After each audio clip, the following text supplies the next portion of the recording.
নমস্কার। গল্প বৈঠকির গল্পের আসরে আজকের গল্প পোড়ো মন্দিরের আতঙ্ক। লিখেছেন হেমেন্দ্র কুমার রায়। শুরু হচ্ছে আজকের গল্প পোড়ো মন্দিরের আতঙ্ক। কলকাতা থেকে আমার কলেজের 3 জন সহপাঠী বন্ধু এসেছিল আমাদের গাঁয়ে বেড়াতে। তাদের নিয়ে আমি সেদিন বিকেলে গিয়েছিলাম গাঁ ছাড়িয়ে মাইল দেড়েক দূরে ময়ূরাক্ষী নদীর তীরে। ওখানকার ময়ূরাক্ষীর 2 তীরের শোভা বড়ই নয়ন মুগ্ধকর। ভেবেছিলাম সন্ধ্যার কোলবদি নদীর ধারে বসে গল্পগুজব করে তারপর বাড়ি ফিরব।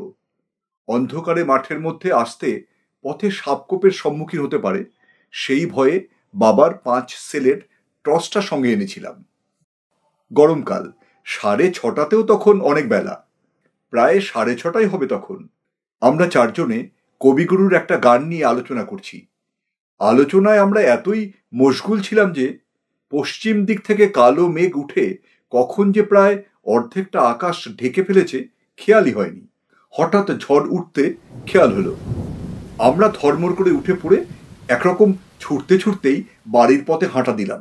আমি জানি এই 1.5 মাইল পথের মধ্যে কোনো ঘর বাড়ি নেই। বৃষ্টির হাত থেকে শরীর বাঁচাবার মতো কোনো আশ্রয় নেই। বরাত মন্দ 5-7 মিনিটের মধ্যেই দৈত্যের মতো কালো মেঘটা সারা আকাশ ছেয়ে ফেলল এবং মুষলধারে বৃষ্টি নামল। সেই সঙ্গে ঝড়ের সে কি বেগ। প্রাণপণে ছুটতে লাগলাম আমরা 4 জন। ছুটতে ছুটতেই আমার খেয়াল হয়ে গেল যে আর একটু এগোলেই আমাদের ডান পাশে পড়বে একটা পোড়ো কালী মন্দির। সেখানে গিয়ে উঠলে ঝড় বৃষ্টির হাত থেকে বাঁচা যেতে পারে, কিন্তু সন্ধ্যার পর ওই মন্দিরের ধারে কাছে কেউ ঘেঁষে না। আমারও মন চাইছিল না ওদিকে যাবার। গায়ের অন্য সকলের মতো ওই মন্দিরের প্রতি আমার মনেও ভয় আছে। অবশ্য ভয়ের কোনো কারণ আজ পর্যন্ত কিছুই ঘটেনি কারো ক্ষেত্রে। ভয়টা কেবল সংস্কার বশেই। তবু যদি আমি একা থাকতাম তাহলে হয়তো একা থাকার জন্যই ওই মন্দিরে যেতে ভয় পেতাম। কিন্তু আমরা রয়েছি 4 জন, সঙ্গে 5 সেলের টর্চ। অযথা ভয় পাওয়ার কোনো কথাই নয়। তাই মনে সাহস পেয়ে আমি বন্ধুদের নিয়ে ভিজে গোবর হয়ে পোড়ো মন্দিরটার চাতালে গিয়ে উঠলাম। বেশ বড়সড় মন্দির। মন্দিরের দুপাশে ও পিছনে আরও খানচারে ঘর আছে। এই মন্দির ছিল একজন তান্ত্রিকের। ঘরগুলির মধ্যে একটাতে নাকি মায়ের ভোগ রান্না হতো, অন্য ঘরগুলোতে চেলা চামুন্ডাদের নিয়ে তান্ত্রিক বাস করত। মন্দির ও ঘরগুলির কিছু কিছু অংশ এখন ভেঙে পড়েছে। দেওয়ালের ছাদে গাছপালা গজিয়েছে। মন্দির প্রাঙ্গণে লতা গুল্মের ঝোপঝাড়ে আবৃত। এমন মুষলধারে বৃষ্টি না নামলে আমি কখনোই এই পোড়ো মন্দিরে আশ্রয় নিতাম না। এখন মাত্র সন্ধ্যা রাত, কিন্তু জায়গাটার পারিপার্শ্বিক পরিস্থিতি দেখে মনে হচ্ছে যেন এখন মাঝরাত। বন্ধু শ্যামল বলল, আচ্ছা জায়গায় আমাদের নিয়ে এলি বটে, সাপ কোপে কামড়াবে না তো? আমি টর্চটা জেলে চারিদিকে দেখে নিয়ে বললাম, দেখে তো সেই রকমই মনে হচ্ছে। কি করব ভাই, যা বৃষ্টি নামলো। বাড়ি যে এখন অনেক দূর। এই বৃষ্টিতে এতখানি রাস্তা ভিজলে সবাইকে জ্বরে পড়তে হতো। আর এক বন্ধু রতন বলল, সে কথা সত্যি। কি মন্দির ছিল রে এটা? দেখে তো মনে হচ্ছে এককালে খুব জাঁকজমক করে পুজো আচ্ছা হতো এখানে। হ্যাঁ, মারাত্মক রকমের জাঁকজমক সহকারে এখানে কালী প্রতিমার পুজো হতো শুনেছি। সে জাঁকজমক এতই মারাত্মক ছিল যে কোনো লোক পুজো দেখা তো দূরের কথা, কোনোদিন প্রতিমা দেখতেও এখানে আসতো না। একথা শুনে শ্যামল, রতন, অজয় সবিস্ময়ে জিজ্ঞাসু নেত্রে আমার দিকে তাকালো। আমি বললাম, শোন তবে এই মন্দিরের ইতিহাস। যেটুকু আমি জানি, আমার ঠাকুরদাদার বয়স যখন ছিল 24-25, সেই সময় এই মন্দিরে কালী সাধনা করত একজন তান্ত্রিক কাপালিক। শুনেছি সেই কাপালিকের চেহারা এতই ভয়ঙ্কর ছিল যে কোনো সাধারণ মানুষ তার ধারে কাছে যেত না। 7-8 জন চেলা ছিল তার, তাদের চেহারাও ছিল ভয়ঙ্কর। ওই যে বেদি দেখছিস, ওই বেদির ওপর থাকতো কালী মূর্তি। তখন কেউই জানতো না যে ওই মূর্তিটা নকল কি আসল মূর্তি। অথচ নিচেকার একটা গোপন কক্ষে মন্দিরের পিছন দিকের একখানা ঘর আছে। সেই ঘরের মেঝের মধ্য দিয়ে নিচের ঘরে যাবার একটা সিঁড়ি আছে। এই ব্যাপারটা আকস্মিকভাবে টের পেয়ে যায় আমাদেরই গাঁয়ের একদল ছেলে। দলে তারা 6 জন ছিল। সেদিন তারা গিয়েছিল পাশের গাঁয়ে এক বউ ভাতের নিমন্ত্রণ খেতে। খেয়ে দিয়ে যখন তারা ফিরছিল, রাত তখন 11টা। আমরা আজ যে কারণে মন্দিরে ঢুকলাম, সেদিন তারাও ঠিক একই কারণে এই মন্দিরে আশ্রয় নিতে বাধ্য হয়েছিল। আজকের মতো সেদিন রাতেও এমন মুষলধারে বৃষ্টি নেমেছিল। তারা এই মন্দির চাতালে উঠে দেখে প্রতিমার দরজা বন্ধ। মানুষের কোনো সাড়া শব্দ পাওয়া যাচ্ছে না। তারা ভাবল কাপালিক এবং তার চেলা চামুন্ডারা সবাই বোধহয় ঘুমিয়ে পড়েছে। এমন সময় তাদের কানে পৌঁছয় পূজার ঘণ্টার ধ্বনি। কিন্তু ঘণ্টার যে আওয়াজ তাদের কানে আসছিল, সে আওয়াজটা ছিল খুব চাপা ও ক্ষীণ। প্রথমটা তাদের মনে হয়েছিল খানিকটা দূর থেকে বোধহয় আওয়াজটা আসছে, তাই এমন চাপা মনে হচ্ছে। তারপরই তাদের খেয়াল হলো যে এই মন্দিরের চারিপাশে প্রায় মাইল খানেক জায়গার মধ্যে কোনো ঘরবাড়ি নেই। তবে তবে এই ঘণ্টার শব্দ, তাহলে নিশ্চয়ই এই মন্দিরের মধ্যেই অন্য কোনো ঘরে পূজা হচ্ছে। এই কথা মনে হতেই ওই 6 জন ছেলে উঠে দাঁড়ালো। ওদের মধ্যে 3 জনের হাতে টর্চ ছিল। একজন বলল, চল না ভেতরের দিকটা একবার চুপি চুপি ঘুরে দেখে আসি, কোথায় কি পুজো হচ্ছে। যতগুলো ঘর এই মন্দিরের ভেতরে ছিল, সব ঘরের দরজাই তালাবন্ধ দেখল। ছেলেরা প্রত্যেকটি দরজায় কান দিয়ে বুঝল, না, এসব ঘরের মধ্যে কোনো আওয়াজ নেই। তবে ঘণ্টার শব্দ আসছে কোত্থেকে? তারপর তারা মন্দিরের পিছন দিকে যেতেই তাদের মনে হলো যেন ঘণ্টার আওয়াজটা এখান থেকে স্পষ্ট। টর্চের আলোয় দেখল সেখানে একটা ঘর রয়েছে এবং ঘরের দরজাটা আধখোলা অবস্থায় রয়েছে। ছেলেরা এবার আরো হুঁশিয়ার হলো। ঘরটার মধ্যে কোনো লোকজন থাকতে পারে বলে তাদের মনে সন্দেহ হয়। তারা অন্ধকারের মধ্যে গা মিশিয়ে নিশ্চুপে অনেকক্ষণ অপেক্ষা করলো, কিন্তু ওই ঘরটাও জনশূন্য রয়েছে। এ ব্যাপারে শেষ পর্যন্ত নিশ্চিন্ত হয়ে তারা সকলে ধীরে ধীরে ওই কক্ষে প্রবেশ করলো। ভেতরে কি আছে এটাই তারা দেখতে চায়, কিন্তু ঘরটার মধ্যে ঢুকতেই ঘণ্টার শব্দ আরো স্পষ্ট হয়ে উঠল। এবার তারা বুঝল ওই ঘরের মধ্যেই ঘণ্টার ধ্বনির রহস্য লুকিয়ে আছে। টর্চের আলোয় তারা মেঝেতে একটা বিরাট চৌকো ভারী লোহার পাত দেখতে পেল। লোহার পাতটা দেখে তাদের মনে কেমন যেন সন্দেহ জাগল। খুব সন্তর্পণে পাতটার দিকে এগিয়ে একজন সেটা টেনে সরাবার চেষ্টা করল, কিন্তু সেটা এত ভারী একজনের পক্ষে টেনে সরানো সম্ভব নয়। তখন তারা করলো কি, 4 জনে ধরে সেটাকে এমন সাবধানে টানতে লাগলো যাতে কোনো রকম শব্দ না হয়। খানিকটা টানতেই একটা গর্তের মুখ তারা দেখতে পেল এবং সেই ঘণ্টার শব্দ একেবারে স্পষ্ট হয়ে উঠল। বুঝল এই ঘরের নিচেকার কোনো চোরা কুঠুরিতে ঘণ্টা বাজছে এবং সেই ঘরে যাওয়ার এটাই গুপ্তদ্বার। ছেলেরা রহস্যের গন্ধ পেল। এমন গুপ্ত কক্ষে পূজা আচ্ছা করার কারণ কি? নিশ্চয়ই কিছু একটা আছে, এবং সে কারণ জানবার জন্য তাদের সকলের ডান পিঠে মন আচনাচ করে উঠল। তারা সেই লোহার পাতটাকে আরো খানিকটা সরিয়ে গুপ্তদ্বার সম্পূর্ণ উন্মুক্ত করে ফেলল। তাদের নজরে পড়ল কয়েক ধাপ সিঁড়ি সোজা নিচের দিকে নেমে গিয়ে ডান দিকে বেঁকে গেছে।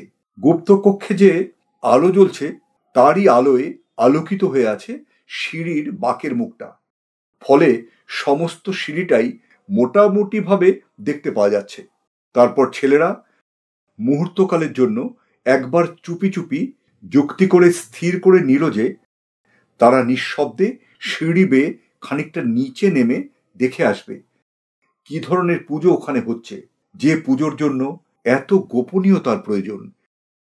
সিঁড়ির সেই বাঁক অবধি নেমে ছেলেরা সন্তর্পণে ডান দিকে দৃষ্টিপাত করে যা দেখতে পেল তাতে তারা ভয়ে বিস্ময়ে একেবারে হতভম্ব হয়ে গেল।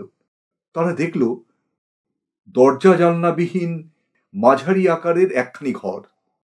কালী প্রতিমার সামনে একজন ভয়ঙ্কর তান্ত্রিক কাপালিক পুজোয় মগ্ন। তার আশপাশে কয়েকজন চেলা চামুন্ডা দাঁড়িয়ে রয়েছে।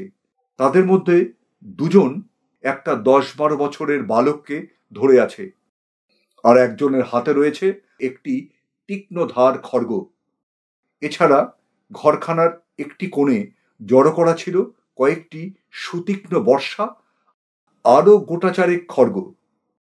ছেলেরা বুঝল এই মন্দিরের আসল পুজো এখানেই হয় এবং নরবলি পর্যন্ত হয়।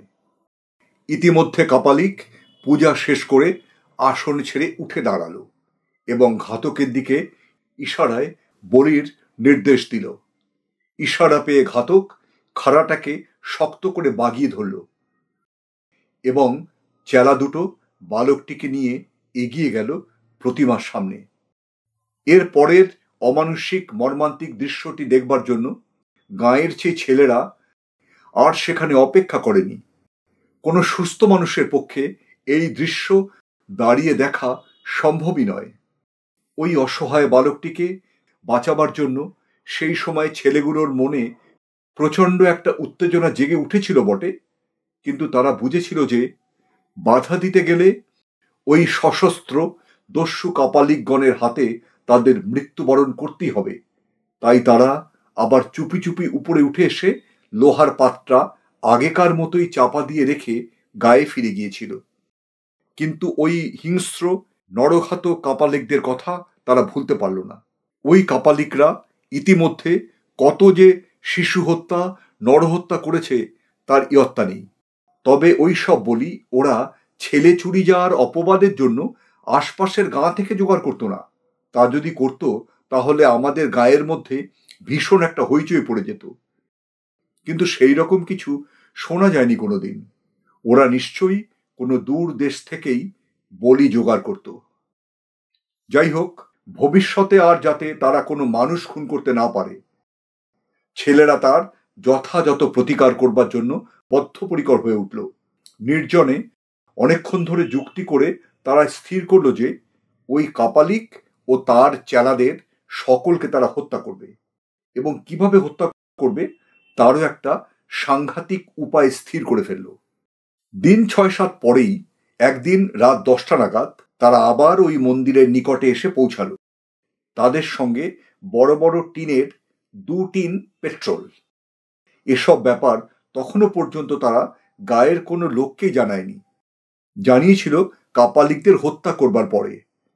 মন্দিরের নিকটবর্তী বড় একটা ঝোপের আড়ালে তীক্ষ্ণ দৃষ্টি রেখেও কোনো জনমনীষীর সাড়া পেল না। তখন তারা নিঃশব্দে মন্দিরের চাতালে গিয়ে উঠল। তারপর পিছন দিকের সেই ঘরখানার নিকট হতেই তাদের কানে ঘণ্টার চাপা আওয়াজ ভেসে এলো। এতক্ষণে তারা নিশ্চিন্ত হতে পারল, যাক, পুজো হচ্ছে এবং কাপালিকরা তাহলে ওই পুজোর ঘরের মধ্যেই আছে। অতঃপর তারা এসে হাজির হলো সেই গুপ্তদ্বারের নিকট। তারপর এদের পরের কার্যকলাপ অত্যন্ত ক্ষিপ্রতার সঙ্গে শেষ হলো। একজন শুধু একটু তফাতে সরে গিয়ে দেশলাইয়ের কাঠি জেলে একটা কাগজ ধরালো, আর অন্যদিকে অন্য ছেলেরা লোহার পাত্রটা সরিয়ে ফেলেই সেই গুপ্ত গহ্বরের মধ্যে 2 টিন পেট্রোল সম্পূর্ণ ঢেলে দিল। তারপর সেই জ্বলন্ত কাগজের টুকরোটা ভেতরে ফেলে দিতেই দপ করে গহ্বরের মধ্যে করাল অগ্নি জ্বলে উঠল, এবং সঙ্গে সঙ্গে গুপ্ত কক্ষের দরজাটা তারা আবার বন্ধ করে দিল সেই লোহার পাত্রে। ততক্ষণে গুপ্ত কক্ষের মধ্যে কাপালিকদের বিভৎস অন্তিম চিৎকার শুরু হয়ে গেছে, কিন্তু সে চিৎকার অতি অল্পকালের মধ্যেই থেমে গেল। প্রচণ্ড নিস্তব্ধতা নেমে এলো। তারপর শত্রু ধ্বংস করে ছেলের দল বীর বিক্রমে গায়ে ফিরে গিয়ে সকলের কাছে প্রকাশ করেছিল তাদের দুঃসাহসিক কর্মকাণ্ডের কথা। শুনে গায়ের লোক স্তম্ভিত হয়ে গিয়েছিল, কিন্তু ওই মন্দিরের ধারে কাছে আগেও যেমন কেউ আসতো না, কাপালিকদের মৃত্যুর পরও কেউ কোনোদিন শখ করে এদিকে আসেনি।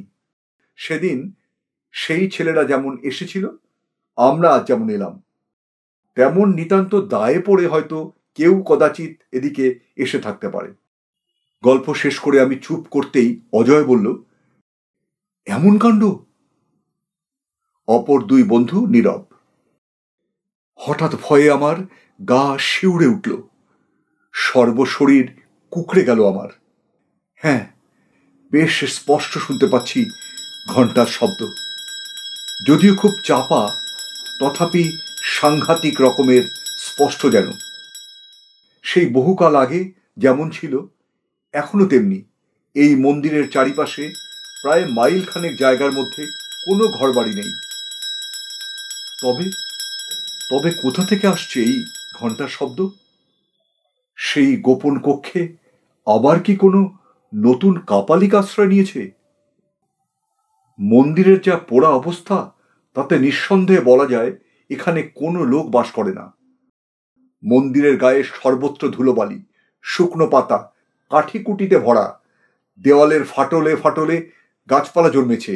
লোক বাস করলে মন্দির চাতালে এমন 1 ইঞ্চি পুরো ধুলোবালিও জমে থাকতো না, শুকনো কাঠিকুটিও পড়ে থাকতো না।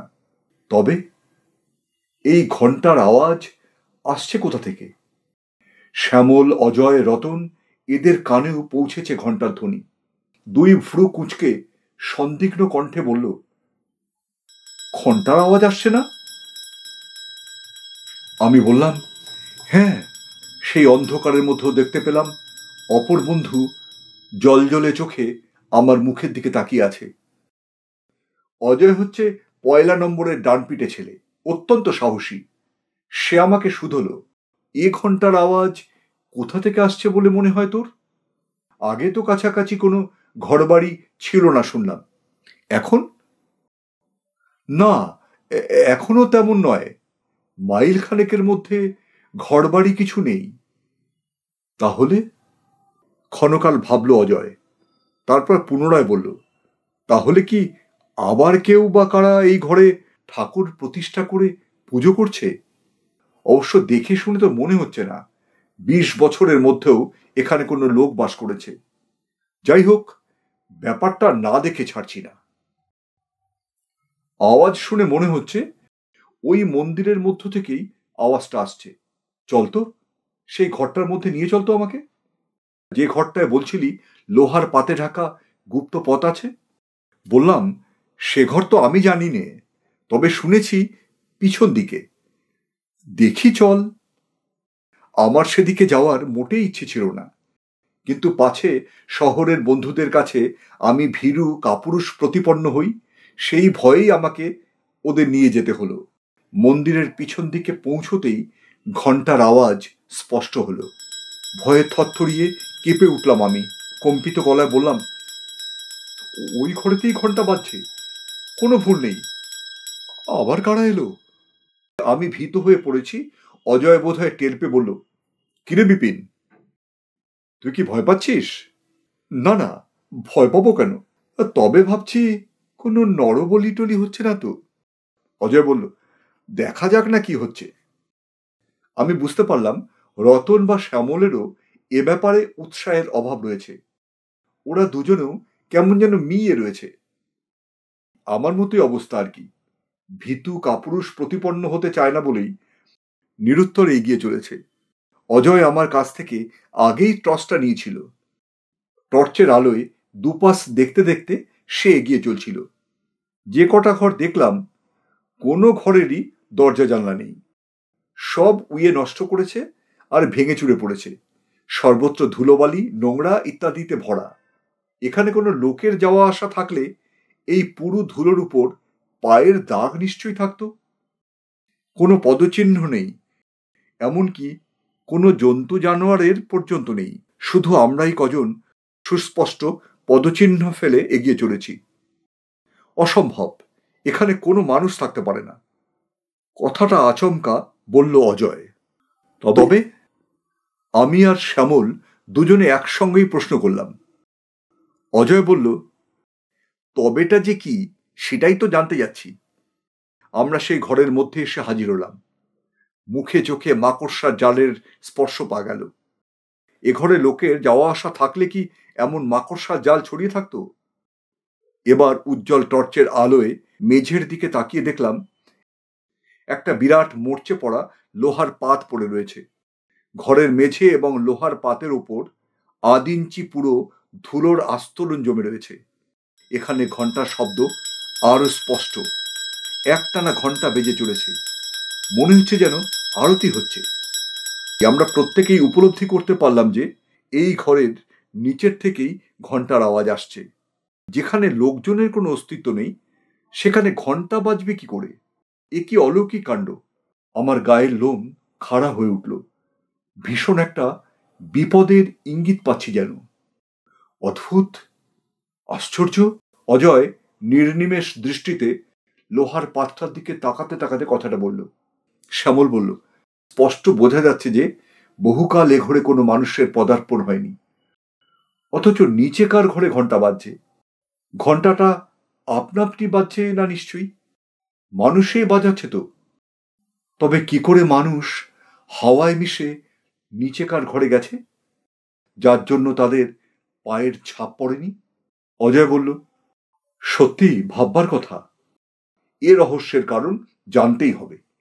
এবার আমরা সকলে মিলে লোহাটা টেনে সরাতেই গুপ্ত পথ নজরে পড়ল, এবং সঙ্গে সঙ্গে ঘন্টার আওয়াজটাও একেবারে কানের কাছে এগিয়ে এলো। কিন্তু কি অন্ধকার গর্তটা! সিঁড়ির একটা ধাপও নজরে পড়ছে না। নিচেকার ঘরে নিশ্চয়ই কোনো আলো জ্বলছে না। ছোট্ট একটা প্রদীপ জ্বললেও তার আলোর রেখা নিশ্চয়ই আমাদের নজরে পড়ত, এবং সিঁড়ির নিচেকার দিকটাও অন্তত আবছাভাবে আলোকিত হয়ে থাকত। তবে কি অন্ধকারে বসেই পুজো করছে? এ কি অস্বাভাবিক ব্যাপার!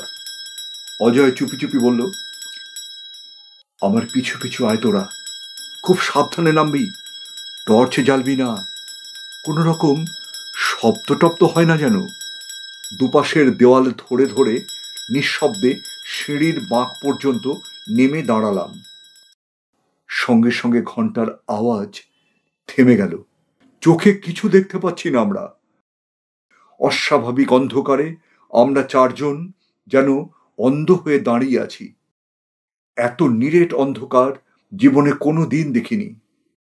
আমরা সকলে গায়ে গা ঠেকিয়ে বেশ কিছুক্ষণ সেখানে দাঁড়িয়ে থেকেও কোনো মানুষজন তো দূরের কথা, একটা আরশোলার অস্তিত্ব পর্যন্ত টের পেলাম না। হঠাৎ অজয়ের হাতের 5 সেলের টর্চটা জ্বলে উঠল। টর্চটায় ছিল নতুন ব্যাটারি। উজ্জ্বল আলোয় উদ্ভাসিত হয়ে উঠল চারদিক। দেখতে পেলাম গুপ্ত কক্ষের মেঝের উপর কতকগুলো নর কঙ্কাল পড়ে রয়েছে। প্রতিমা যেখানে ছিল, পোড়া প্রতিমার কিছু অংশ খাড়া হয়ে দাঁড়িয়ে রয়েছে। ঘরের একটা কোণে একটা বর্ষা আর খাড়াগুলো রয়েছে, আর একটা খাড়া পড়ে রয়েছে প্রতিমার কাছাকাছি জায়গায়। পূজার ঘণ্টা এবং কয়েকটা থালা, কোষাকুষি ইত্যাদি প্রতিমার সামনে রয়েছে।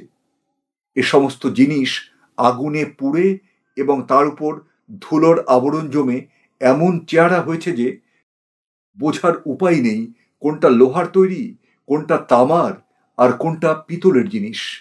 বেশ কিছুক্ষণ ঘরটা দেখে নিয়ে অজয় বেশ জোর দিয়ে বলে উঠল, অসম্ভব! এ ঘরে কখনোই ঘন্টা বাজছিল না। ঘন্টার শব্দ অন্য কোথা থেকে আসছিল। আমাদের সকলকারই শোনার ভুল হয়েছে। আর এখানে নয়, ওপরে যাওয়া যাক। আমি বেশ স্পষ্ট বুঝতে পারছিলাম কথা বলবার সময় অজয়ের গলা কাঁপছিল, আর আমার নিজের অবস্থা অত্যন্ত শোচনীয়। কি যে এক নিদারুণ ভয়ে আমি ঘেমে উঠলাম। আমরা উপরে উঠতে শুরু করলাম। সবার আগে আছি আমি, আর সবার নিচে টর্চ হাতে অজয়। অকস্মাৎ অজয়ের আর্তচিৎকারে আমরা ভীষণভাবে চমকে উঠলাম। বসে পড়ল সিঁড়ির ওপর। তার হাত থেকে টর্চটা খসে পড়েই নিভে গেল। অজয়ের চিৎকার শুনলাম, ওরে তোরা আমাকে বাঁচা, বাঁচা, বাঁচা, ওরে ওরে তোরা আমাকে বাঁচা, বাঁচা। তারপরেই চুপ। আমরা হুড়মুড় করে নেমে গেলাম অজয়ের কাছে। টর্চটা কোথায় পড়েছে কে জানে। সেই অন্ধকারের মধ্যেই অজয়কে ধরাধরি করে কোনো রকমে নিয়ে এলাম উপর। অজয় অজ্ঞান হয়ে গেছে। তারপর কিভাবে কত কষ্ট করে যে অচৈতন্য অজয়কে নিয়ে সে রাতে বাড়ি পৌঁছেছিলাম, সে কথা এখানে না বললেও চলবে। ডাক্তারকে খবর দেওয়া হয়েছিল। তিনি দেখে শুনে ওষুধ দিয়ে বলেছিলেন, মনে হয় ভয়ঙ্কর কিছু একটা দেখে জ্ঞান হারিয়েছিল। ডাক্তারের কথা সত্যি প্রমাণিত হলো অজয়ের জ্ঞান ফেরার পর, তার মুখ থেকে সব কথা শুনে। জ্ঞান অবশ্য ঘণ্টা দুয়েকের মধ্যেই ফিরে এসেছিল, কিন্তু সে মহাচ্ছন্নের মতো ছিল পরদিন বেলা 8টা পর্যন্ত। বেলা 10টা নাগাদ তাকে বেশ খানিকটা সুস্থ মনে হতে আমরা গত রাতের ঘটনার কথা তার কাছে জানতে চেয়েছিলাম। উত্তরে সে বলেছিল যে তার মনে হয়েছিল একজন ভীষণ দর্শন কাপালিক এক হাতে তাকে চেপে ধরে অন্য হাতে ধারালো খাড়া তুলে তার গলায় একটা কোপ বসিয়ে দিয়েছিল, তাই অমনভাবে সে চিৎকার করে উঠেছিল। তার মুখে একথা শুনে তখনই গায়ের প্রায় 20-25 জন যুবক সেই পোড়ো মন্দিরের উদ্দেশ্যে রওনা হয়ে পড়ল। শ্যামল, রতন আর আমি আগে আগে চললাম। সকলের মনেই সেই ঘরটা দেখার তীব্র আগ্রহ। দিনের বেলা বেশ ভালোভাবেই দেখাশোনা যাবে, এতকাল কারো মনে কোনো আগ্রহ জাগেনি। আজ এত বছর পর একটা অস্বাভাবিক ঘটনা ঘটে যাওয়ায় গায়ের আজকালকার তরুণ যুবকেরা কৌতূহল দমন করতে পারল না। দিনের বেলা হলেও সেই পাতাল কক্ষ অন্ধকারাচ্ছন্ন থাকবে অনুমান করে নিয়ে আমি গোটা 4-5 টর্চ নিয়ে যাওয়ার পরামর্শ দিয়েছিলাম, কিন্তু কার্যক্ষেত্রে দেখা গেল প্রায় 10 টর্চ নিয়ে এসেছে। গুপ্তদ্বারের সামনে এসে দেখা গেল সত্যি ভিতরটা বেশ অন্ধকার। আমরা টর্চগুলো জেলে একে একে নিচে নামতে লাগলাম। সিঁড়ির শেষ প্রান্তে নেমে আমার টর্চটা পেয়ে গেলাম, কিন্তু এ কি, এখানে একটা নর কঙ্কাল এলো কি করে? বেশ মনে আছে, এখানে সিঁড়ির গোড়ায় তো কোনো কঙ্কাল ছিল না। কঙ্কালগুলো তো সব দেখেছিলাম ঘরের মেঝের উপর এদিক ওদিক পড়েছিল। আরে, পায়ের কাছে বিরাট একখানা খাড়াও পড়ে রয়েছে দেখছি। কঙ্কাল, খাড়া, না, কখনো না, এসব মোটেই এখানে ছিল না। ঘরের মেঝের দিকে তাকিয়ে দেখি প্রতিমার কাছে যে খাড়াটা পড়েছিল সেটা তো সেখানে নেই। সবগুলো টর্চের আলোয় ঘরখানা প্রায় সাদা হয়ে গেছে। অন্য সকলে অবাক হয়ে ঘরের মধ্যে যা যা রয়েছে সেসব লক্ষ্য করছে। তা আশ্চর্য, কিন্তু আমার নজরে যা পড়েছে তা আশ্চর্য, অতি আশ্চর্য, একেবারে অলৌকিক ব্যাপার। প্রতিমার কাছে যে খাড়াটা পড়েছিল সেখানে খাড়াটা নেই বটে, কিন্তু সেই জায়গাটায় খাড়ার ছাপটা জলজল করে যেন জ্বলছে।